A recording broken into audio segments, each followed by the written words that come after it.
Hello everyone, Paulo P13 here, and welcome to today's video. Today's video I am super excited about premiering this series that I have been working with some others to get to you guys.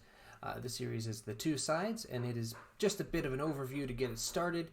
It is like the two sides of the conversation, two sides of the coin, two sides of Marvel Strike Force, all of those.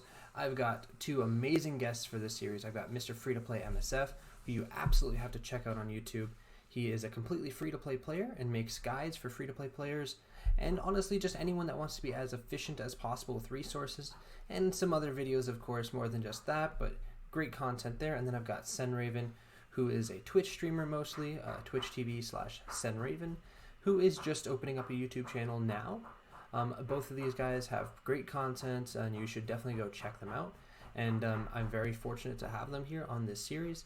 And we're going to be breaking down various topics in the game from the different points of views of a free-to-play player and a spender. Obviously, Mr. Free-to-Play is representing the free-to-play side, and SenRaven is representing the other side. They're both great, and it's kind of just breaking down topics in more ways so you can think about an issue from all the different ways, or a controversy or anything in the game in a lot of different ways, and the ways that it pertains to you, and get a different point of view, and also perhaps learn a bit more and figure out other ways that people are dealing with things, and hopefully learn a lot. And today, to start this off, we're actually breaking down the massive influx of Alliance War defense teams that are designed to be used on Alliance War defense, and I'm super excited about that. Go check out these guys, subscribe and follow them, and do all of those things. Really awesome to have them here, so I'm super excited about that. And let's get into this.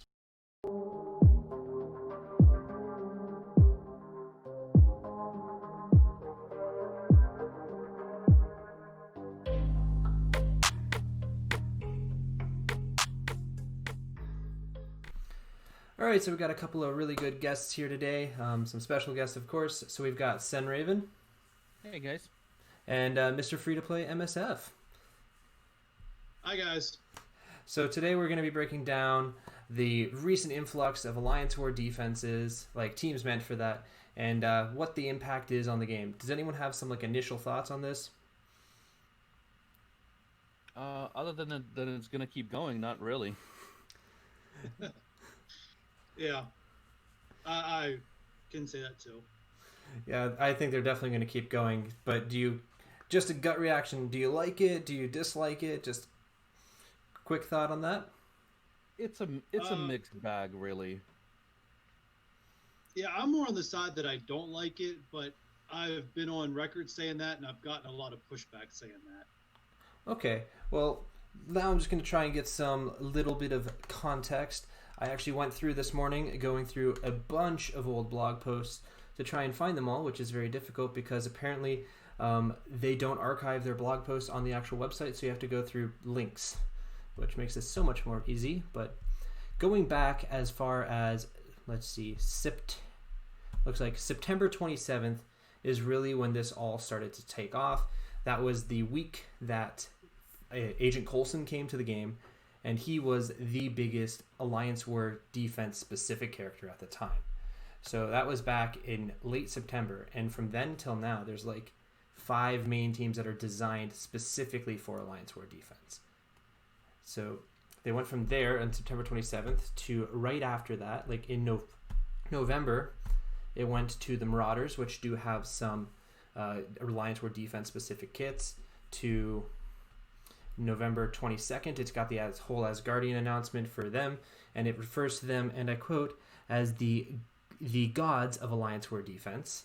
And after that, it was Red Skull, which it doesn't actually go as much detail on him being massive for Alliance War defense, other than it specifies a little bit of additional kit purposes for the war defense, which was really strong and powerful. And that was in March. And then right after that, we got the Mercenaries coming to the game, which we got here, and that was May. So from September through May, there was 5 teams that were completely designed entirely for Alliance War defense, and they're all pretty strong and pretty powerful. So it's been a pretty quick stretch, and it's various amounts of advertising, whether they're just yeah, this one has a bit of extra in their kit for it, or this team will be the gods of Alliance War defense. So what do you guys think about that? I'm glad they didn't say Apex team for defense. You're done with them saying Apex team for everything? Yeah, I'm really glad they didn't say the Asgardians were going to be the Apex defense team, because then we wouldn't be using them for anything. Right.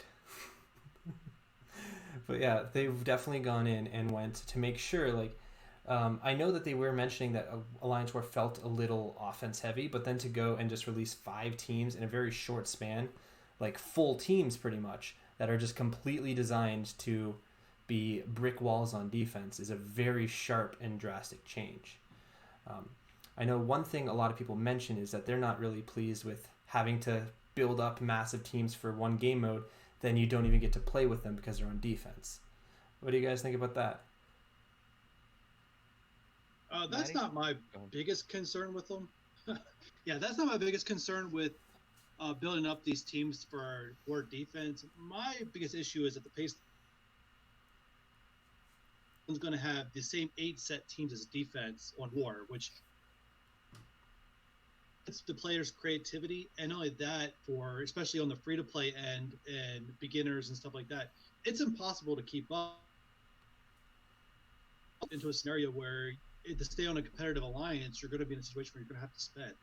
So I'm not a big fan. I'm not a big fan of it for that reason and the direction they're going. Right, that makes sense. I cut out a couple little spots, so just to kind of recap what you're saying is you're not the big issue that you don't get to play with them. It just kind of takes the amount of creativity away because everyone's going to end up with the same 8 teams, and in order to keep up with that and stay competitive, it struggles to be able to do that with free to play. Yeah, definitely. Right. That's completely fair.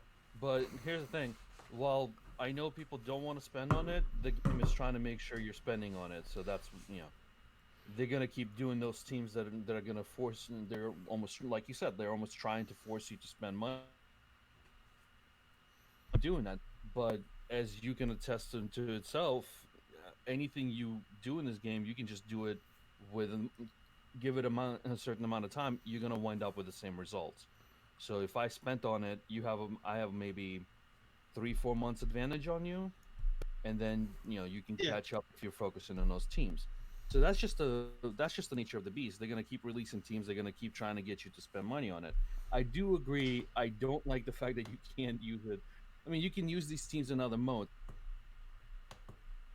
Probably their number 1 win, right? They did a great team that's amazing for war defense, but it is incredible everywhere else as well. It's got you can run it for raid, blitz, arena. Well, arena is a different beast because usually the meta teams are the teams that you just mix from different groups, not specifically a single team. But they are the only team so far that I've seen. Well, there's a couple more. They're one of the few teams that are specifically everywhere. So I think they got a win under their belt with that one. Right. Yeah, I agree. Hydra, I know, has had a bit of use, especially in the Villains campaign. You can get through the earlier levels of Villain 7 with a very low-powered Hydra team, so at least there is a bit of use. 100. I did a video a while back, 120k Hydra team, 3-starring 7-1 through 7-3, That's impressive. Which was pretty crazy. I know. That it works. I know Sinister 6 doesn't hold 226. I did it with an AIM team, but they were about 210, 200,000 power, which the 200,000 is not difficult to get for a team. Right. I did it with AIM at 180k, but nice. A lot of people were saying the Hydra could do it really low, and I was fortunate enough that I had someone here that actually had a Hydra team, and that was just building up, and they didn't really have any of the 3 teams. So when they got to 120k, tried it out, and it worked. So I was able to actually get some footage of that. So they do work pretty well in some other things. Really good. Can work a bit in like not the to get great off, grades, but yeah. Not to get off subject, but the one bad thing about Hydra right now is that for anyone who picks up and plays the game, now you can't get Red Skull currently. Right. Yeah. So that's the only bad thing. But other than that, yeah, I definitely Hydra's the way to go if you want to get an early access to that villain and get Hela unlocked. Is he even in the orbs? I don't remember if he's even shown up in the orbs yet. Well, I can check. I have the game open right here. I don't think he is, but I can definitely check. I'm pretty sure he is just random Yeah, purchases. I don't remember seeing him in any of the drops over the last 2 weeks, so I don't think he's No, in there. if you hit find, he only is in Red Star Orbs, so Right. you can buy him or he's in Red Star Orbs. I don't know. Like, people will ask, and it's a fairly common question probably on anybody's channel. People will always ask what's worth spending the money on. Right. He's the top three. I mean, Yo-Yo and Minerva, absolutely, because there's no other way of really getting them, because you can't really farm them through the premium orbs, because that's Right. a losing move right there. So if somebody's asking, should I buy this, they're already on the track to spend the money anyway. And those two are worth it. I don't know if I would say drop the money on Red Skull or not. Right. Well, I guess it kind of comes down to, for spending money, do you want just a really good character that you can kind of drop and play in a lot of spots, or do you want a character that will complete a team? Like, you get this one character and it makes the whole team, I guess, is kind of what that comes down to. That's fair. Which actually kind of brings up my next little question here.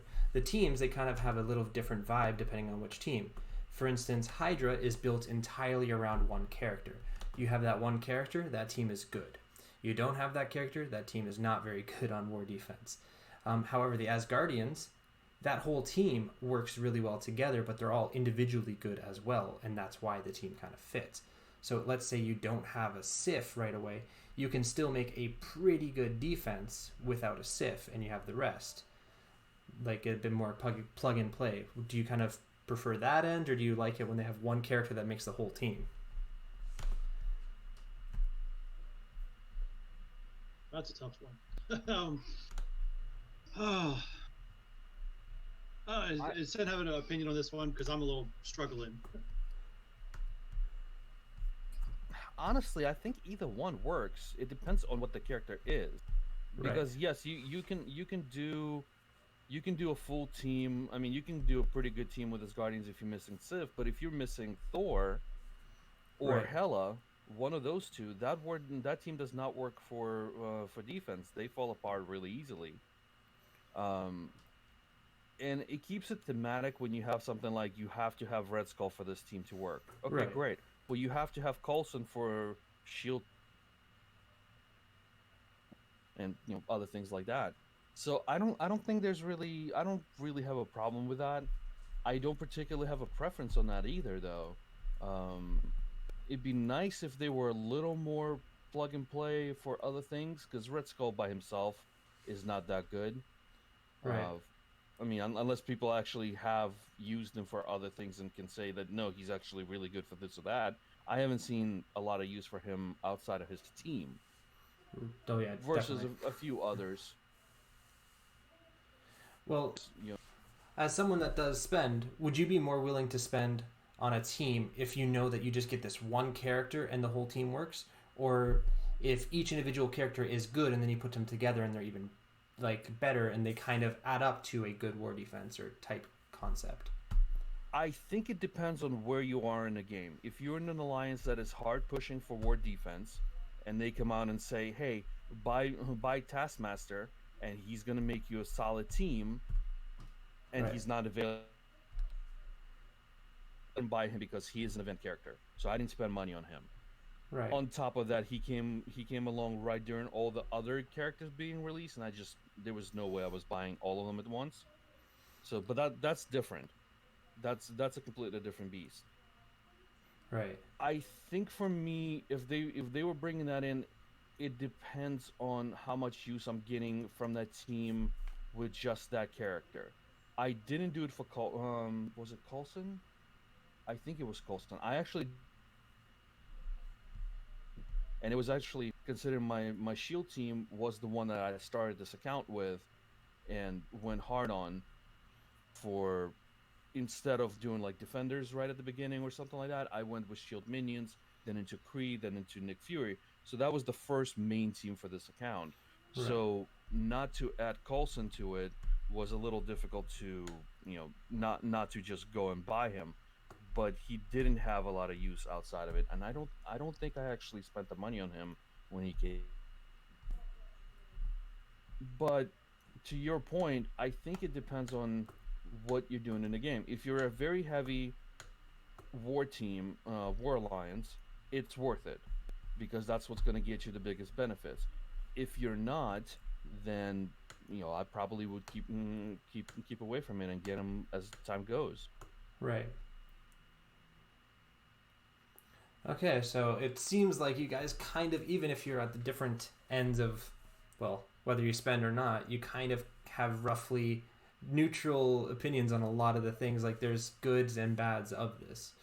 Would you guys Oh, agree? absolutely, Yeah. absolutely.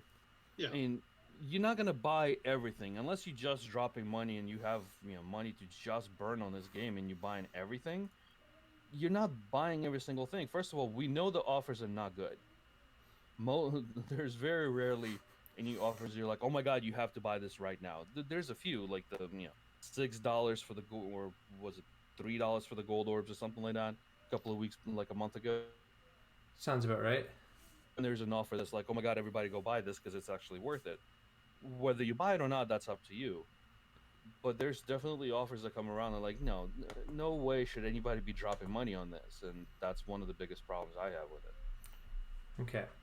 So then, now talking more of a resource point of view, assuming if you're going to get all these characters eventually, how many resources are you willing to put onto a team that is literally just for war defense?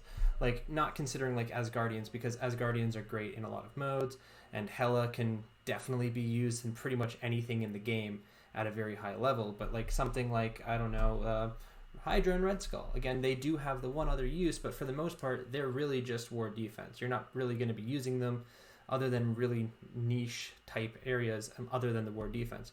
So for you, is that a really big priority to push, or are you going to more likely to use your resources on a team that's a little more generally usable, like something like Supernatural, who technically doesn't have a really specific use, but can be used for a lot of different things? Marty, you want to take that? I think you, yeah, I think you kind of hit the point, especially in a resource management type of ordeal that I always find myself in. If a character or characters will help you clear other content in the game, absolutely invest in them. But if it's another character that doesn't really help you achieve anything else in the game, and it's just specifically for war, and you're still struggling to get through some of the content in the game, pass on them from now. You can always circle back around to it. Leveling up any characters at all is going to improve your war offense or your defense. Now, if you're in a super late game alliance, obviously that's not going to apply to you. But mid game, early game, definitely I think that applies. Right. Yeah, I think that's completely fair. If you're watching what you're doing, if you're not just going all out constantly on every single team, it really depends on where they're going to produce the most. I think if they're not performing, then you don't level them. Right. So a good example of this is actually the mercenaries, because you're not really mercenaries are incredible on war defense. They're okay on blitz, and you're not going to see any mercenaries in arena or really any. You're going to use them on gamma raid because you don't have a choice, but there's not really much use for them. So are they really a team that you really need to urgently build just because they're so good in war defense, or would you rather be spending that resources on another team? I think that comes down to your alliance. Right. That's fair. Yeah, I think it comes down to what you're doing in the game. Because if you are doing, like I said, if you're doing war, they're gonna be your pretty big stick on your team because they are that good. But yeah, they're other than the one raid, they're not really used for anything. I have Taskmaster unlocked. I still don't have him leveled because I have other priorities to work on. Right. And he's there. He's gonna get worked on that because they are a giant pain in the ass. So might as well level even at like low levels. Surprisingly, like 140k team. Oh yeah. Is really frustrating. Because you don't keep your metas at around 140k to deal with it. Yeah, so you don't want to bring in like a 300. Well, you don't want to bring a 300k meta team to take them out. Bringing in a 300k team doesn't guarantee you're going to beat a 140k test master team. Which is kind of crazy. Yeah. Right. Overpowered for their power level, and now we actually know why. All the typos. Yeah. The Fox Next and their consistent typos. If they are typos or not, who knows? Well, the code specifically reads skill ally, and in a game it says skill villain, so I will choke that one up to a specific typo. Okay, they have had a history of a lot of bugs and such being just typos when they announce it. So Yeah, on other things, I don't know how much I would say that's a typo versus, well, you screwed something up and now you're just going backwards on it. But this one, the code specifically says allies, so I'll I'll go with typo on this one. all right, that is a typo. We'll go with typo for that.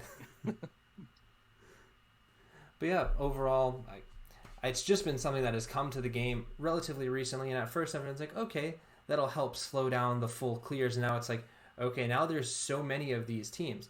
Do you guys think this is actually impacting Alliance War, like the whole balance?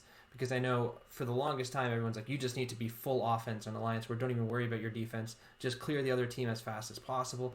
And just hope you get your attacks in earlier. You're not going to win anything by defense. Do you think now wars are being won on defense more, or still completely on offense, or kind of just a blend of the two?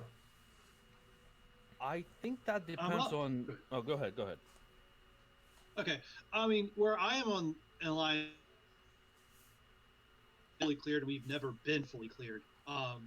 Lately, we've been seeing that whoever wins the defensive game has been winning Alliance War in our case. Like, we have ones where we've won 50-some defense victories, and we obviously won that one. So defense is winning it, but you also can't take away from offense, because having those meta teams to counter those meta teams is going to be a huge thing in Alliance War going forward.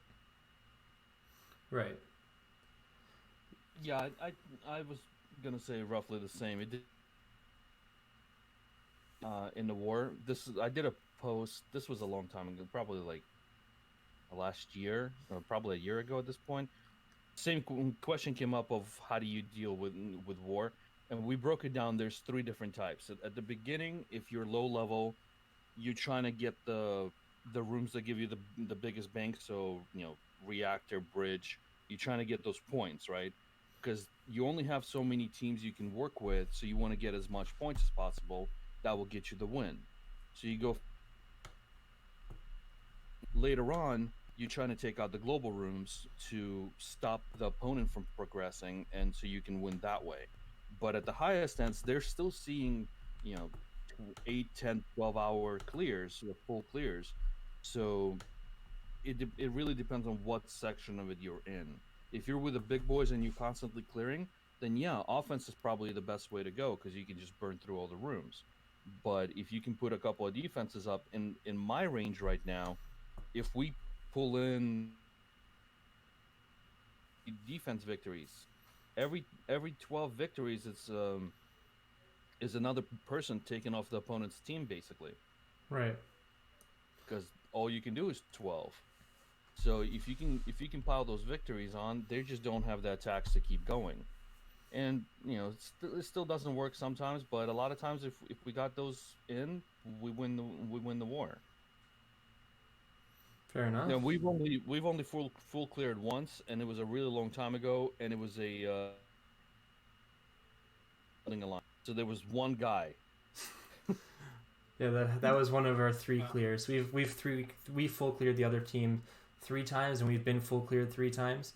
One of them, I don't know how it happened. We got full cleared by an alliance that was 20 million smaller than us, and they cleared us in like 3 hours. I don't exactly understand how that happened. That's impressive. I don't even. That's something else. That one still feels suspicious to me.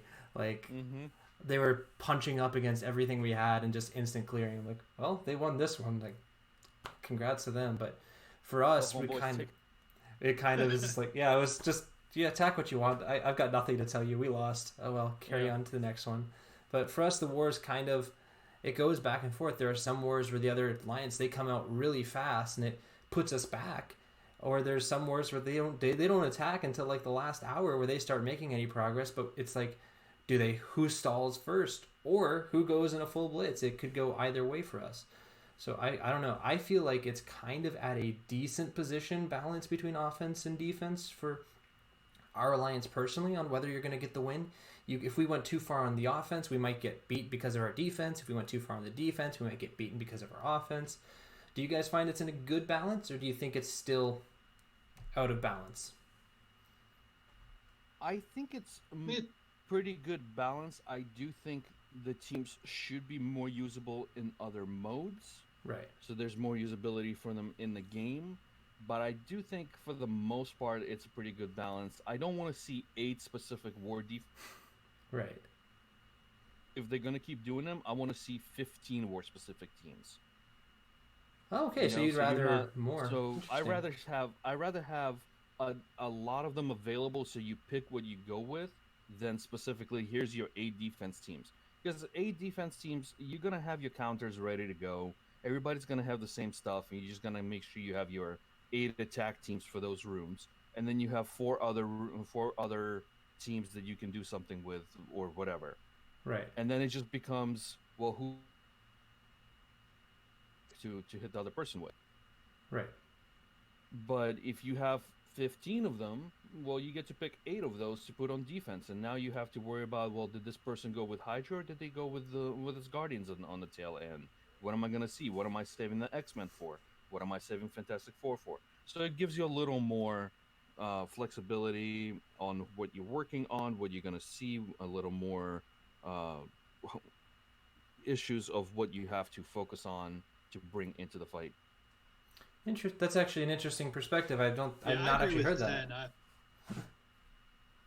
Sorry, go on. Yeah, I agree with Sen. I believe that if you're going to give me 8 specific war teams, just give me 15, make it a little bit more flexible. I 100% agree with that. Yeah, I do too. I hadn't really thought of it like, do we just stop, or do we try and make it more versatile teams? But if you make extra war defense teams, like too many for you to fit, it kind of does the same thing at the same point. It gives you good war defense, so there's at least quality, but then there's still some variety. That's a good viewpoint. Never considered it. Yeah, I rather have too many than not enough, because that also doesn't help. Yeah, definitely. But you do run into the problem of, well, I'm only using this team for this. So they do need to be at least more usable in other modes, which would be great. And like I said, Asgardians is there, as they are really good on everything. Yeah. Yeah, that and a lot of fun. Yeah. Well, Asgardians are a ton of fun, especially. I love my team. And how big is your Hela again? Oh, 120,000 power.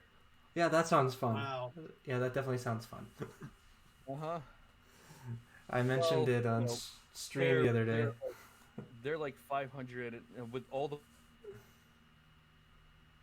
about 530 or 540 right now, because I got I lucked out with a 5 elite orb and got a 5 red star for Heimdall. So this team just became a little higher power. So they're 490,000 outside of war.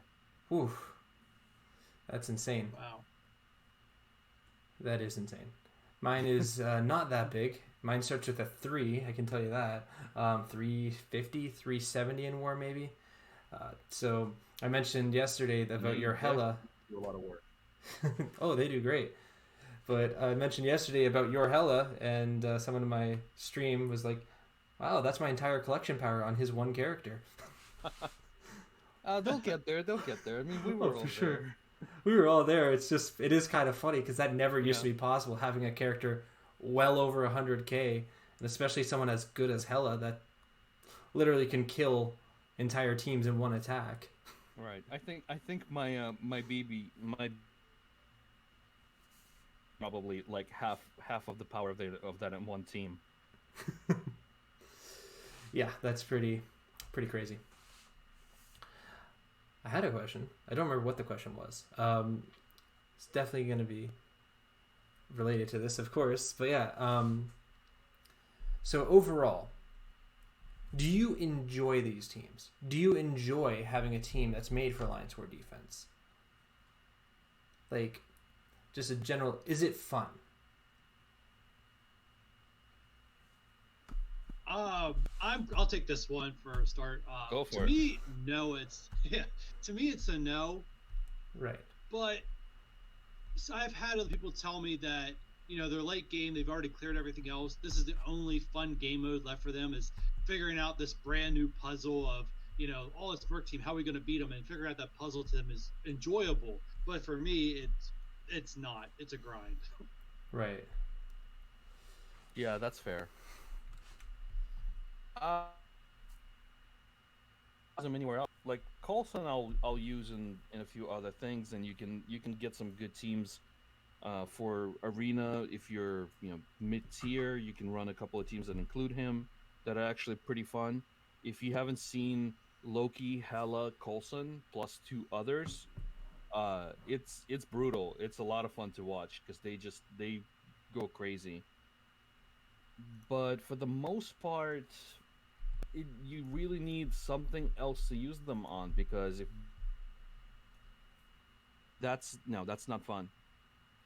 Right. I do remember the question I was going to ask now. So, in your wars, does it get to the point where you literally have to go through your rosters and say, if you have X-Men, save it for this team. If you have, save all your Brotherhood 2.0s for all the Coulsons. Save all your and symbiotes for the Asgardians. Save all your this for that. So it literally just becomes this team versus this team versus this team, and it becomes kind of like an alliance-wide, whoever has this team, just use this team now. Or do you still find there a little bit of freedom? I certainly know alliances that do that. Ours is not at a level, because I know what people have on their rosters, so I don't think ours is at a level that can do that yet. I do that with my own roster. Right. But while I'm at 6.7 million, we have people in our alliance who are 3.5, 3.6 million. So I can't tell them, hey, make sure these teams go here, because for the most part they're doing that anyway. They don't just have the power level for those teams, so they might just use them on a lower spot somewhere where they can take a win and clear a room. Right. But I know my X-Men are gonna go for specific team. My F4 is going to go for Asgardians. My or Inhumans. My Inhumans probably will go for Red Skull. My Black Order will probably at this point go for Asgardians, because that's a fairly easy clear. Stuff like that. All right. And then Ironheart next for Hydra. Power armor to counter Hydra. Right, definitely on that one. With the weirdest kit decision ever, that apparently defense down neglects to count the 100% damage reduction, because 50% extra damage means that you don't get that 100% damage reduced. Just weird. Well, he's got okay. He's got 100% defense. If you put defense down on it, it brings it to 50%. So he can take some damage. What if he gets defense up? That. I don't know. I think it was just weird way that they worded the kit, and it's like, yeah, this is fine. Yeah, absolutely. I think they're definitely having issues in the writing department.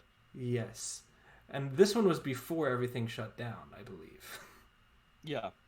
So this one, I think, could have been, if this was not their exact plan, like to give it, like he has this one crippling weakness to defense down. I think this one was a little poorly done. But if it was, then they did a great plan. They had it perfectly figured out. Double spending of money, because they buy Red Skull and then they buy the only counter that they can give. Which is how it's going to keep going, because that's how these games are designed. Here's a team that does this. 3 months later, here's a team that counters that team. And here's the next team that counters that team. So it's the way these games run, and they've all done it. So anybody that's actually surprised, like, oh my god, I can't believe my team 3 months later has a counter. That's just the way this works. and Right. you're gonna buy the next team so you can counter somebody else's team from that. Right, the good old Shield Brotherhood We already X-Men. have a counter for them. Yeah. I mean, Brotherhood was brought in specifically to counter Fury on Arena, and Yeah. they worked really well. And then they kind of fell off, and now we have Brotherhood 2.0, which does really well as well. Still countering So, Shield. Yeah, it's still countering Shield. Yeah. Right. So it's always going to happen, but it's definitely this one felt more deliberate. It's definitely shoehorned in specifically. Like, here's this team, and 3 months Yeah. we make a team count. Yeah, it's not even like 3 months later. They're like, we're just going to delay Ironheart so Red Skull doesn't get a counter right away, basically.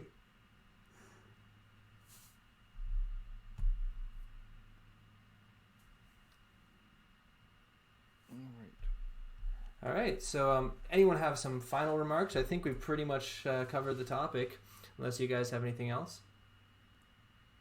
No, I'm good. All right, so thank you guys an absolute ton for doing this. It's been a nice change of pace, nice fun for me to get this together, and really glad to have you guys. So let us know, where can we find you guys, and where should we be subscribing and such? Maddie? Sure. You guys can find me on YouTube at Mr. Free to Play MSF. It's about the only place you can find me currently. You're not doing Twitch? No, I'm not doing Twitch. I signed up for it, but I'm still working on getting a camera and I That's start fair. doing Twitch. No, start before. Just get in pieces. I started without the camera, without a green screen, without anything. So just start. Oh, All right, sorry. cool. I might give that a try. Just go. Might as well. Pick it up in pieces. All right, so YouTube for now, Twitch down the road. Got it. Yeah. Mine's actually the opposite. You can find me every morning, including sometimes on Sundays, at twitch.tv/SenRaven. And now you can find me on YouTube as well at .com/SenRaven. All right, so YouTube and Twitch for SenRaven, and YouTube for Mr. Free to Play, and maybe Twitch down the road. We may never know, or we will eventually know. But again, thank you guys a ton for coming. Any final words? Don't buy red stars. Got it. Keep on gaming. I think Mr. Free to Play doubles the don't buy red stars, I would say. Yeah, I don't know if we could do the keep on dating. Well, As someone lockdown. Yeah, I was just the whole entire him doing the intro for Casino. I was like, I'm just doubling up on this one. Yeah. I don't remember what the outro was anymore, but now, hope to catch you guys on the next one. all right, see you guys. Bye. Good one. That's it. You too. Okay, I just want to give one last thanks to both SenRaven and Mr. Free to Play MSF for coming by and doing this. This is going to be a weekly occurrence unless something comes up where we can't do it one week, but this should be an every week. You're going to get these videos out at hopefully the exact same time. So just wanted to say thank you again to them. Make sure you subscribe to those guys and check them out. And you can subscribe here if you want. And while you're here, and leave a like if you did like this, and any comments or things that you want to see us do better or improve, or slight adjustments to this format, or any topics you want me to cover, us to cover in this, let us know down in the comments, or you can actually let me know in my Discord server, and I'm sure you could actually mention it to any of the other guys. They'd be happy to field some of those questions. My Discord server, you can find a link in the video description if you're interested. So yeah, let us know what you guys think about this, any adjustments you want us to make, and we do have a bit of things we're working on to get the audio even cleaner, and some things like that, some small adjustments, but just overall, and some topics. Let us know. Thanks a million for coming out, and as always, I'm here to help.